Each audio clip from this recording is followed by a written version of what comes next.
আমানুল হক কি বড় বড় কথা বলল, এই সেই কি হকপন্থী হিসাবে কি বড় গলা দেখালো, কিন্তু এখন কি তাগুতের সাথে টাকার জন্য ক্ষমতার জন্য হাত মিলায়। আর এমনিতেই আল্লামা আমানুল হক, ওনাকে দেখতে বদমাস বদমাস লাগে। এমনিতেই শেখ হাসিনার আমলে হোস্টেলে ধরা খেয়েছেন। হেফাজতের বেশিরভাগ আলিমরা এইরকমই। আসসালামু আলাইকুম রহমতুল্লাহ। আমার সম্মানিত দিনী ভাই ও বন্ধুগণ, আশা করি সবাই ভালো আছেন, আলহামদুলিল্লাহ। সম্মানিত প্রিয় বন্ধুগণ, আজকে কয়েকটা কথা বলবো বলে আমি ভিডিওতে আসা।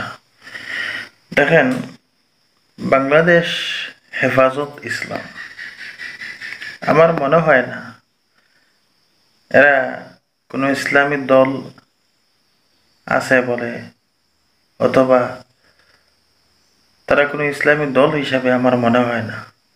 নাম দিয়েছে বড় সুন্দর, হেফাজত ইসলাম, কিন্তু তাদের মধ্যে ইসলামের কোনো আকিদা আছে? কোনো কিছু নেই। তারা কিছু ক্ষমতার লোভে, টাকা পয়সার লোভে তারা তাগুতের সাথে হাত মিলায়।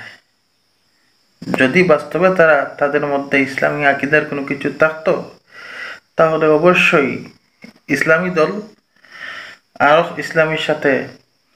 ইসলামী দলের সাথে এডে থাকতো। ইসলাম কি জিনিস তারা বুঝতো, আর এই দেশে দিন ইসলাম কায়েম করার জন্য তারা বাস্তবে চেষ্টা করত।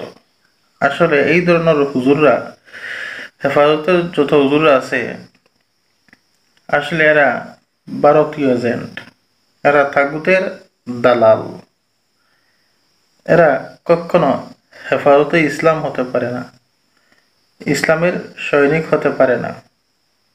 এরা আসলে মুনাফিকদের দালাল।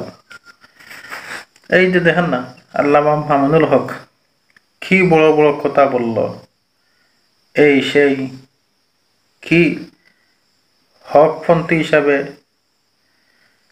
কি বড় গলা দেখালো, কিন্তু এখন কি তাগুতের সাথে টাকার জন্য ক্ষমতার জন্য হাত মিলায়।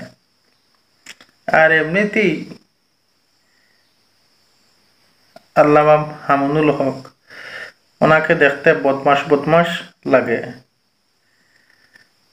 এমনিতেই শেখ হাসিনার আমলে হোস্টেলে ধরা খেয়েছেন। হেফাজতের বেশিরভাগ আলিমরা এইরকমই।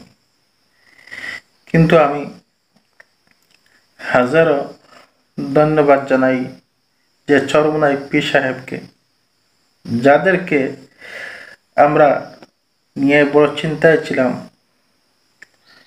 আমরা কোনোদিন ভাবতে পারি নাই বাংলাদেশ জামাত ইসলামের সাথে যে চরমনাই পীর সাহেব আসবেন, এই দাওয়াত গ্রহণ করবেন। আমার মন থেকে আমি ধন্যবাদ জানাই চরমনাই পীর সাহেব হুজুরদেরকে ও হাফিজুর রহমান সিদ্দিকী সাহেবকে। সম্মানিত প্রিয় দর্শক মন্ডলী, 18 সেপ্টেম্বর আপনারা জানেন, 18 সেপ্টেম্বর জুলাই সনদের বাস্তবায়নের উদ্দেশ্যে এবং পিআরএ নির্বাচনের দাবিতে 18 সেপ্টেম্বর সারা দেশে বাংলাদেশ জামাত ইসলামের কর্মসূচি পালন করা হবে এবং 19 সেপ্টেম্বর সারা বিশ্বে কর্মসূচি পালন করা হবে। অবশ্যই বাংলাদেশ জামাত ইসলামের সাথে আল্লাহ আছেন এবং এই জনগণ আছে, বাংলাদেশের সাধারণ জনগণ থেকে ধরে সর্বস্তরের মানুষ আছে। আপনারাও সবাই একে একে এই কর্মসূচিতে